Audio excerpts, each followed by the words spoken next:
মমতা বন্দ্যোপাধ্যায়, তিনি সমস্ত কিছু তো খোলা দ্বার করে রেখে দিয়েছেন, এসো এসো এসো, মুক্ত বাতাস এসো। এখন দেশের অখণ্ডতার প্রশ্ন এসে গেছে। তাকে বারবার বলা সত্ত্বেও তিনি জমি দেননি এবং তিনি কাঁটাতারের বেড়া বসায় দেবেন না। তার এখানে ভোটের অঙ্ক ছিল। তো এখন সরকার পরিবর্তন হয়েছে। সরকার পরিবর্তন হওয়ার পর সরকার তো জমি দিয়েছে, সে আপনারা খবর পেয়েছেন।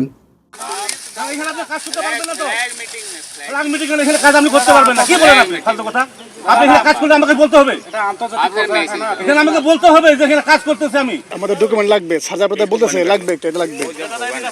আপনি ওদিকে যান, আপনি ওদিকে যান। বিজেপিকে বলবেন না আপনার সীমান্ত এলাকার জমি মাপবেন, কাজ করবেন, আমাদেরকে তো অবগত করতে হবে না।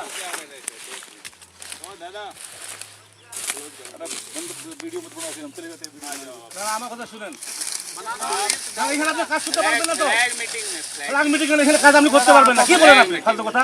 আপনি এখানে কাজ করলে আমাকে বলতে হবে, এখানে আমাকে বলতে হবে যে এখানে কাজ করতেছে আমি। আপনি আন্দাজ সীমান্তে চলে আসবেন, এটা তো হবে না ভাই। আমার কথাটা কাছে, আমি যদি এখানে কাজ করি আপনাকে অবশ্যই অবগত করবো আমি। আর আপনি এখানে কাজ করলে 150 গজের ভিতরে আপনি করেন, আমি কিছু বলবো না আপনারা। কিন্তু 150 গজের ভিতরে আপনার কাজ করলে আমাকে জানতে হবে, আমাকে বলতে হবে। আমি কি অন্যায় বলছি ভাই? আপনি বলেন, যেহেতু যে আন্তর্জাতিক সীমা রেখা 1975 সালে ইন্দিরা মোদীর চুক্তিতে বলা আছে, এখানে সীমান্ত এলাকা বিএসএফ যদি কাজ করে বিজেপিকে অবগত করতে হবে, বিজেপি কাজ করলে বিএসএফ অবগত করতে হবে। আপনি এখানে জমি মাপতেছেন, খুঁটি কাটতেছেন, আমি জানলাম না। 150 গজের ভিতরে এখানে 20 গজ হবে না আপনার। এটা কি আন্তরিকতা? এটা কি ভালোবাসা? আপনি করেন কাজ, আমার কথা আপনি কাজ করেন, কিন্তু আমাকে তো বলতে হবে আপনার আমি এখানে জমি মাপতেছি, কে করতেছি। মিটিং কেন কথা? মিটিং করবো কেন? আপনার মিটিং করার আগে আপনি কাজটা করলেন কেন? आपने बताया हम आगे बता देंगे। না, আপনি মিটিং করার কথা বলতেছেন, তার মিটিংটা আগে করতেন যে আমরা এখানে কাজ করবো।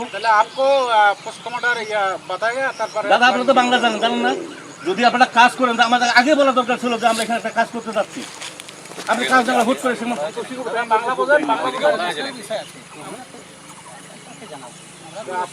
এটা তো বিজেপি, এটা বিএসএফ এর দায়িত্ব। বিএসএফ কে বলবে যে এখানে আমাদের একটা কাজ হচ্ছে, আপনাদের অবগত আমরা করালাম, বাস শেষ হয়ে গেল কথাটা। কিন্তু আপনি যদি আমার না করে আপনি যদি একা একা সীমান্ত এলাকা আসেন, তো হবে না ভাই।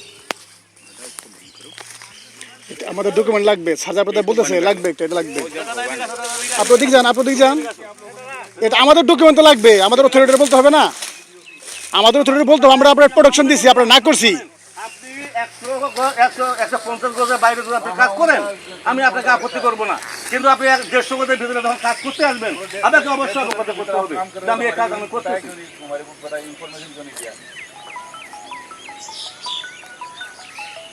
একটা জিনিস সীমান্ততে যখন যেটা মন চায় তখন সেটা করা যাবে না, যাবে? একটা আইন আছে, একটা নিয়ম আছে। হায়ার লেভেল আমাদেরকে বলছে না, আমাদেরকে বলছে নাকি? আমরা তো মাঠ পর্যায়ে কাজ করতেছি, আমাদেরকে তো বলতে হবে। আমাদের 17 সালে হোক আর 20 সালে হোক, যদি ওরা করবে, কিন্তু আমাদের তো অবগত করতে হবে। জানে না তো, আমাদের স্যার আমরা জানে না। আপনি সীমান্ত এলাকায় আমার হায়ার অথরিটি যত কিছু জানো, কিন্তু আমরা মাঠ পর্যায়ে কাজ করতেছি, বিএসএফ বিজিবি, আমাদের তো বলা দরকার যে ভাই আমরা এই কাজটা আমি করতে চাচ্ছি। আমরা আমার হায়ার অথরিটি বলবো বিএসএফ কাজ করবে, কিন্তু আপনি না জানার সঙ্গে আগে খুঁটি কাটা শুরু করবেন, এটা হলো?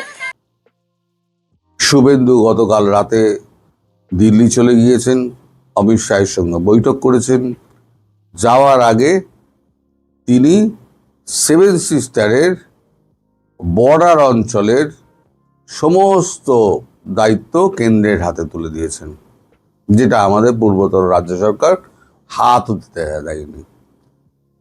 কারণ এখানে মায়ানমার থেকে আরম্ভ করে চীনও রয়েছে, আর বাংলাদেশ তো রয়েছেই। এখন পুরোটা যখন কেন্দ্রের হাতে চলে এসছে, ওই বর্ডার অঞ্চলগুলো কেন্দ্রশাসিত হয়ে গিয়েছে, তখন সৈন্য মোতায়েন করার আর কোনো সমস্যা নেই এবং পুরোটা কালকে রাত্রের মধ্যে ঘেরা হয়ে গিয়েছে। তো অনেকেই আমাকে দীর্ঘদিন ধরে লিখছেন যে ভারত কখনো বাংলাদেশ আক্রমণ করবে না, ভারতের সাহস নেই। আজকেও একজন লিখেছেন, বেকার ভয় দেখাবেন না। একটা জিনিস শুনে রাখুন, ভারত যদি এই যুদ্ধটা করে তাহলে করবে শান্তি এবং অখণ্ডতার প্রশ্নে। শান্তি এবং অখণ্ডতার প্রশ্নে ভারতবর্ষ বিন্দু মাত্র আপোষ করে না, জিরো টলারেন্স। এবং এতদিন ধরে যাদের মাথার মধ্যে ঘুরছিল যে ভারতবর্ষ কোনোদিন আক্রমণ করবে না, ভারতবর্ষ যদি আক্রমণ করে তার কতগুলো কারণ আছে। শেখ হাসিনাকে ফেরানোর জন্য কিন্তু এই আক্রমণ নয়, আমি আগেই বলে দিচ্ছি। 71 সালে, আপনারা ইতিহাস তো অনেকে ভুলে গেছেন বা ভুলতে চান ইচ্ছা করে, আপনারা যখন মুক্তিযুদ্ধ হয়েছিল সে সময় ভারত অস্ত্র দিয়েছিল, প্রশিক্ষণ দিয়েছিল এবং ভারতীয় সৈন্য ঢুকে গিয়ে কাঁধে কাঁধ মিলিয়ে লড়াই করে আপনাদের স্বাধীনতা এনে দিয়েছিল। নইলে আপনারা স্বাধীনতা হয়তো পেতেন, আরো 10 বছর সময় লাগতো, বহু রক্তক্ষয় হতো, কারণ পাকিস্তানকে হারানো সেই সময় কিন্তু আপনাদের সাধ্যের মধ্যে ছিল না। সেই ইতিহাস আপনারা অনেকেই স্বীকার করেন, অনেকেই স্বীকার করেন না। স্বীকার করেন না এমন ম্যাক্সিমাম। যারা স্বীকার করেন না তারা হচ্ছে রাজাকার। সেই সময় পাকিস্তানি সেনায় তো ধরে আনা হলো, কোমরে দড়ি বেঁধে ল্যাংটো করে ধরে আনা হলো, পেন্ডুলম খুলিয়ে, কিন্তু রাজাকাররা রয়ে গেছিল। এবারে যে যুদ্ধটা আর হবে না, যদি হয় সেটা হবে ওই রাজাকারদের বিরুদ্ধে, পুরো পরিষ্কার করে দেবে।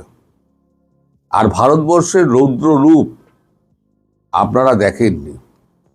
আপনাদের মিডিয়ায় কিছু গুলবাজ মিডিয়া ভুল তথ্য পরিবেশন করে দেখিয়েছে যে পাকিস্তান ভারতকে মেরে পাট করে দিয়েছে।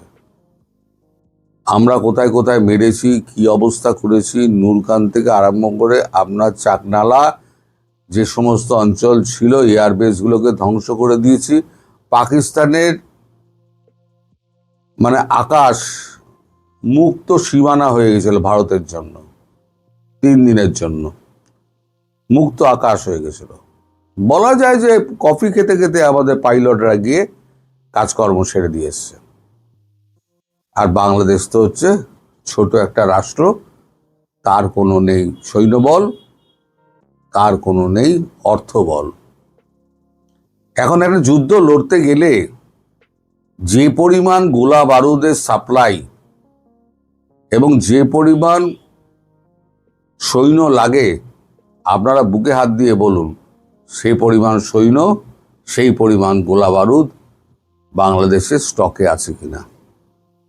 ভারত তো একের পর এক মারবে, আপনারা বড়জোর 24 ঘন্টা লড়বেন, 24 ঘন্টার পর কিন্তু গোলা বারুদ শেষ হয়ে যাবে। পাকিস্তানকে সাহায্য করার জন্য কিন্তু অনেকগুলো দেশ ছিল, আপনাদের সাহায্য করার জন্য একটাও দেশ নেই। এরপর যেটা হবে, আপনারা যখনই বাংলাদেশ যখনই রিয়াক্ট করবে এবং গোলা বারুদ চালাবে, স্ফুলিঙ্গ কিন্তু জ্বলছে। এই যে বর্ডার ফেন্সিং নিয়ে এই বিডিআর এবং বিএসএফ এর মধ্যে যে গোলাগুলি চলছে, এটা কিন্তু স্ফুলিঙ্গ। এই স্ফুলিঙ্গ কখন যে বারুদের স্তূপে আগুন লাগিয়ে দেবে সেটা কেউ বলতে পারে না। যে কোনো সময় যে কোনো কিছু হতে পারে, কারণ ভারতের ধৈর্যের বাঁধ একদম শেষ সীমায় চলে এসছে। এই বদমাইশি দেখতে দেখতে একদম শেষ সীমায় চলে এসছে। আর ভারত আমার মনে হয় না খুব বেশি অপেক্ষা করবে। এবারে যে সৈন্য মোতায়েন হলো না, একদিকে মায়ানমারকে রক্ষা করা মানে গার্ড করা, আর সরবে না, আর সরবে না। আর হচ্ছে কি আপনার বাংলাদেশ এবং চীন, ডোকলাম যে আমাদের এটা ছিল, আর ডেমচুক বলে একটা জায়গা আছে যেখানে নেপাল, ভারত, চীন এই 3টে সংযোগস্থান হচ্ছে ওই ডেমচুক। ওই ডেমচুকেও গতকালকে রাত্রিবেলা হেলিকপ্টার করে সমস্ত সৈন্য নামানো হয়েছে, যাতে চীন ওখান থেকে না কোনো রকম মানে অ্যাকশান নিতে পারে। কারণ চীন এমনিতে কিছু করছে না এখন, কিন্তু চীনকে ভারত ভরসা করে না। তোমার সঙ্গে কথা হচ্ছে, সব হচ্ছে, কূটনৈতিক কথাবার্তা হচ্ছে, ব্যাকডোর চ্যানেলেও কথাবার্তা হচ্ছে, তোমার জন্য মার্কেট খুলে দেবো, হ্যান ত্যান, এই সমস্ত হচ্ছে। এগুলো হচ্ছে কূটনৈতিক পর্যায়ে হচ্ছে। কিন্তু চীনকে বিশ্বাস করা আর সাপকে বিশ্বাস করা কিন্তু দুটোই এক। ফলে চীনকে ভারত সবসময় নজরে নজরে রাখে। এই কারণে ওই ডেমচুকে প্রচুর সৈন্য মোতায়েন হয়েছে, প্রচুর সৈন্য মোতায়েন হয়েছে। এছাড়া বাংলাদেশের ভেতরে এখন একটা যুদ্ধ ভাব, কিন্তু আসল যুদ্ধ যখন হবে তখন কিন্তু কেউ থাকবে না, কাউকে পাওয়া যাবে না। সেটা যদি হয়, এই স্ফুলিঙ্গ যেটা বর্ডার অঞ্চলগুলোতে ছড়াচ্ছে, সেই স্ফুলিঙ্গ যদি বারুদের স্তূপে আগুন লাগিয়ে দেয়, তাহলে আপনারা রংপুর এবং রাজশাহী লিখে রেখে দিন। এবং কতগুলো এই যে আমি যে কথাগুলো বলছি, শুধু আমি বলছি না, বাংলা চ্যানেলে একমাত্র আমি বলি। আমাদের এখানে যে অন্যান্য চ্যানেলগুলো রয়েছে, আমি কটা দেখাবো, আমি একটা দেখিয়ে দিচ্ছি, দেখুন আপনারা, একটা দেখিয়ে দিচ্ছি। তো এরকম আলোচনা কিন্তু প্রতি কটা চ্যানেলে হচ্ছে, প্রতি কটা। আপনারা হিন্দি চ্যানেল দেখেন না, হিন্দি সোশ্যাল মিডিয়াগুলো ফলো করেন না বলে আপনারা এগুলো জানতে পারেন না। এবার ফেন্সিং ব্যাপারটা কি? এই যে ফেন্সিং হয়, ফেন্সিং কিন্তু সাধারণ ফেন্সিং, কাঁটা তারের ফেন্সিং নয়, এটা ইলেকট্রোম্যাগনিফাইড ফেন্সিং। 100 মিটার ফেন্সিং এর ওজন 35 টন। এবার এমন এমন টেরেন আছে যেখানে এই ফেন্সিং গুলো নিয়ে যেতে প্রচুর অসুবিধে আছে, সেখানে হেলিকপ্টার করে ফেন্সিং গুলোকে নিয়ে যাওয়া হচ্ছে, নিচে গর্ত করা হচ্ছে, কত ফুট গভীর আমি বলবো না, সেখান থেকে ঢালাই উঠবে। কারণ আপনাদের তো অনেক বুদ্ধিশুদ্ধি আছে, আপনাদের লোকেরা সমস্ত তলা দিয়ে সুড়ঙ্গ হয়ে আসবে। সেই সুড়ঙ্গ যাতে না করতে পারে তার জন্য একেবারে গভীর করে, কতটা গভীর আমি বলবো না, গভীর করে ঢালাইয়ের বেস তৈরি করা হচ্ছে। এবার লোহার তার জাল করে যেমন ঢালাই করা হয়, ঢালাই করা হচ্ছে, ঢালাই করে তার উপরে প্ল্যাটফর্ম করা হচ্ছে। আমি ছবিও দেখিয়ে দিচ্ছি আপনাদের, দেখুন। প্ল্যাটফর্ম করে সেই প্ল্যাটফর্মের ওপরে এই কাঁটা তারে, ইলেকট্রোম্যাগনিফাইড কাঁটা তারের এগুলো বসবে। এই কাঁটা তারের আগে কিন্তু আর একটা 10 ফুট আগে একটা কাঁটা তারের বেড়া থাকবে, যেটা নন ইলেকট্রিফাইড। যদি ওটাকে ক্রস করে এখানে এসে ঢোকার চেষ্টা করে, মৃত্যু তার অবধারিত। 440 ভোল্ট অলওয়েজ চলবে, মৃত্যু তার অবধারিত। এইবার ধরুন যে সমস্ত টেরেনগুলো আছে, যেমন আছে তো আপনার জল, যে সমস্ত অঞ্চলে আছে, যে সমস্ত জায়গায় আপনার কাদা মাটি আছে, সুন্দরবন আছে, সে সমস্ত জায়গায় ভিন্ন পদ্ধতি ধরা হচ্ছে। মানে ভিন্ন পদ্ধতি মানে আপনি ঢুকতে পারবেন না,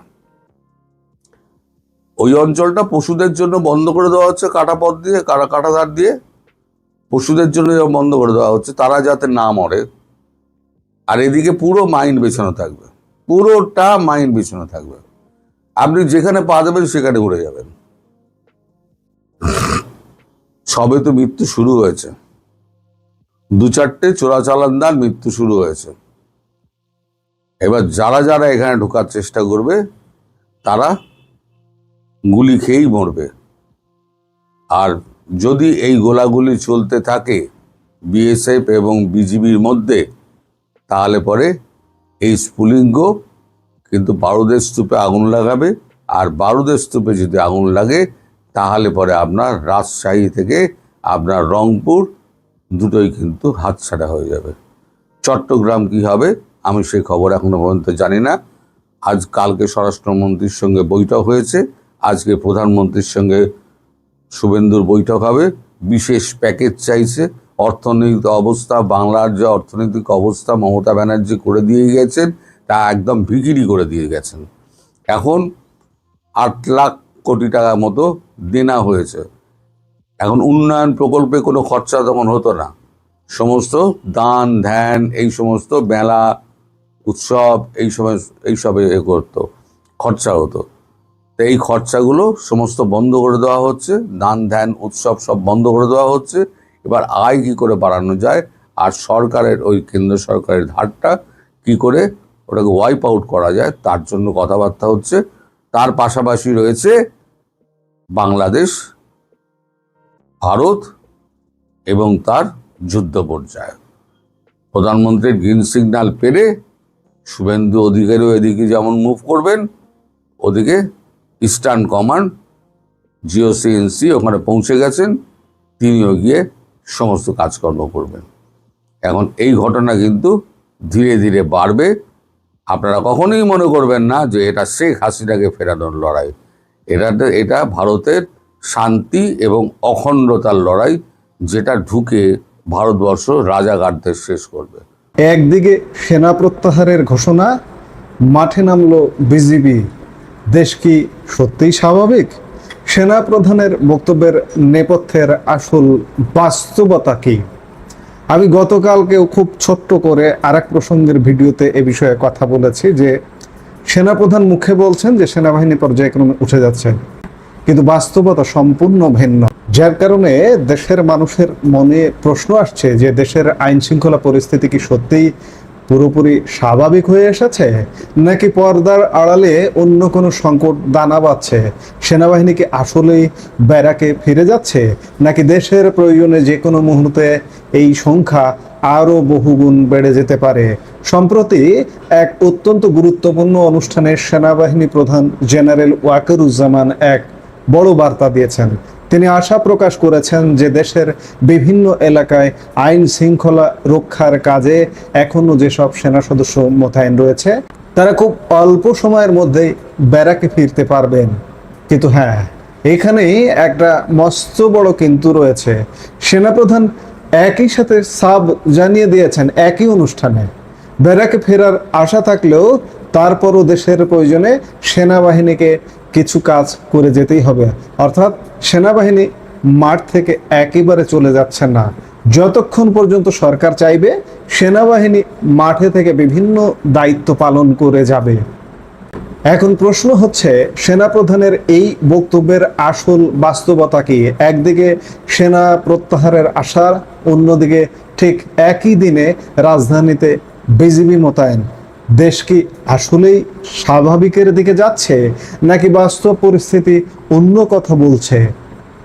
গতকাল বৃহস্পতিবার সকালে কুমিল্লা সেনানিবাসে সেনাবাহিনীর ফায়ারিং প্রতিযোগিতা 2026-এর সমাপনী ও পুরস্কার বিতরণী অনুষ্ঠান অনুষ্ঠিত হয়।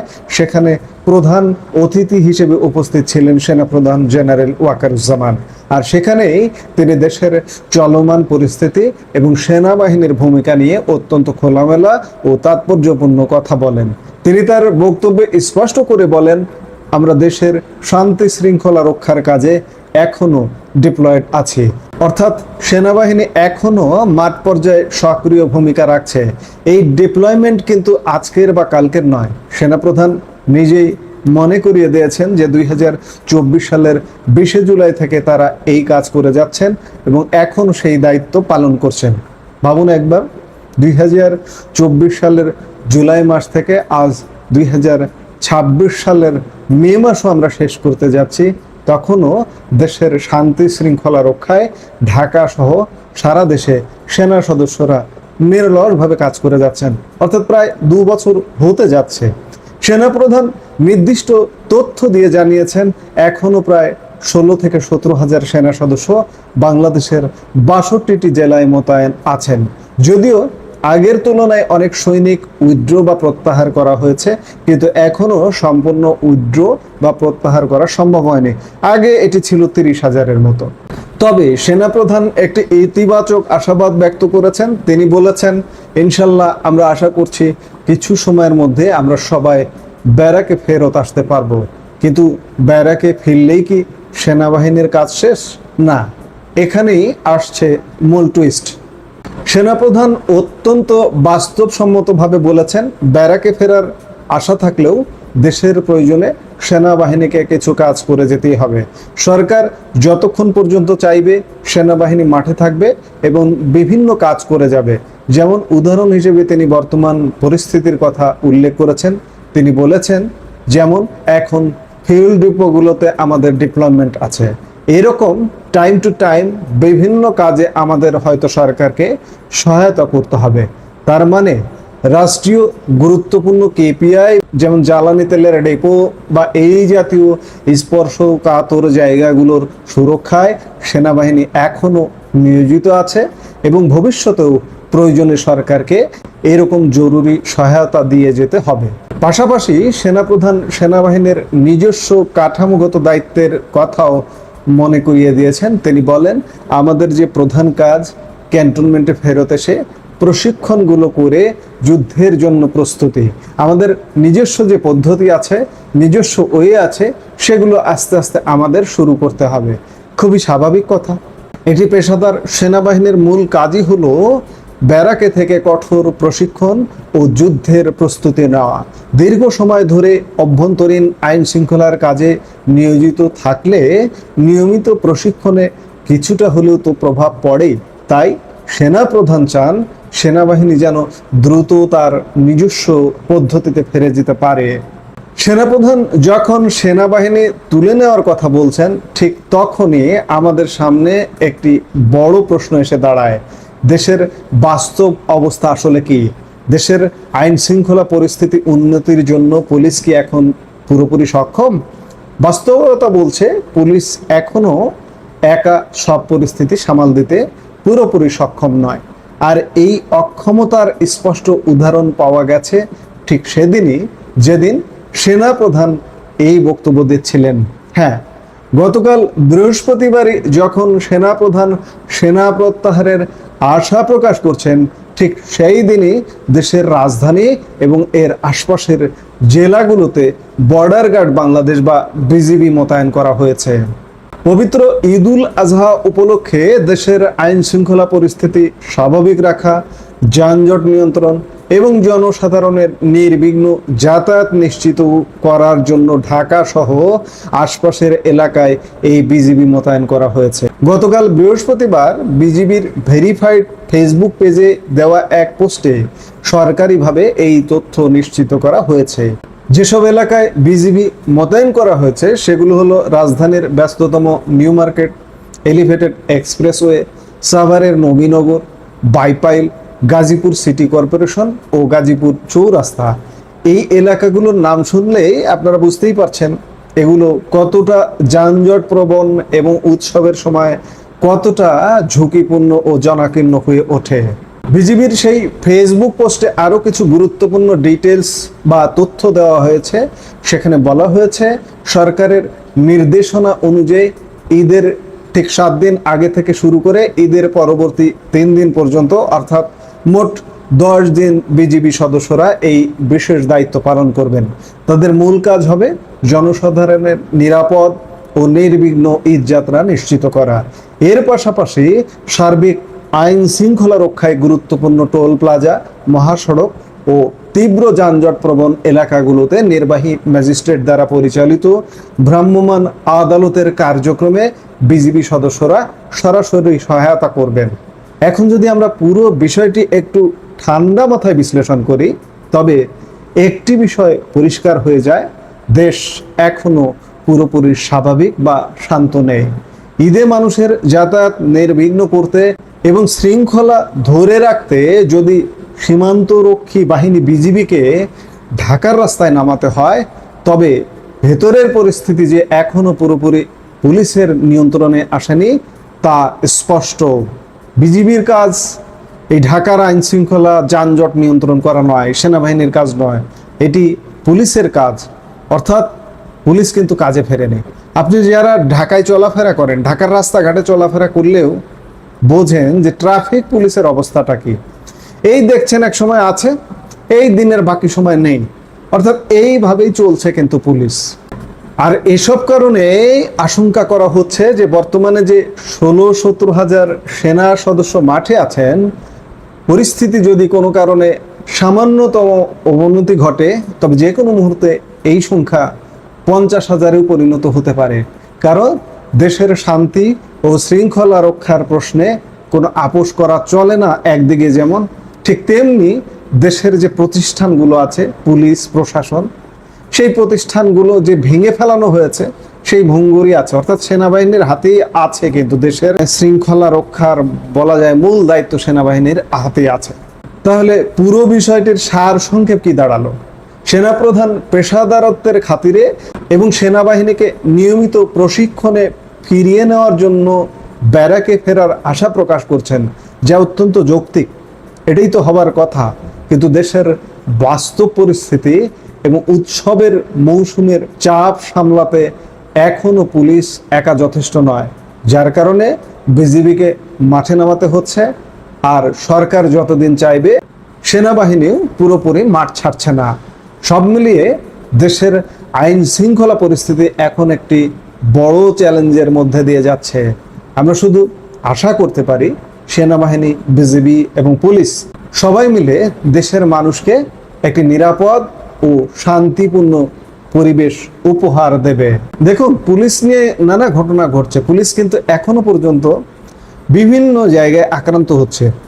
দুদিন আগে মিরপুরে আক্রান্ত হয়েছে, গতকালকে চট্টগ্রামে এক ধর্ষণ কাণ্ডকে কেন্দ্র করে পুলিশ আক্রান্ত হয়েছে।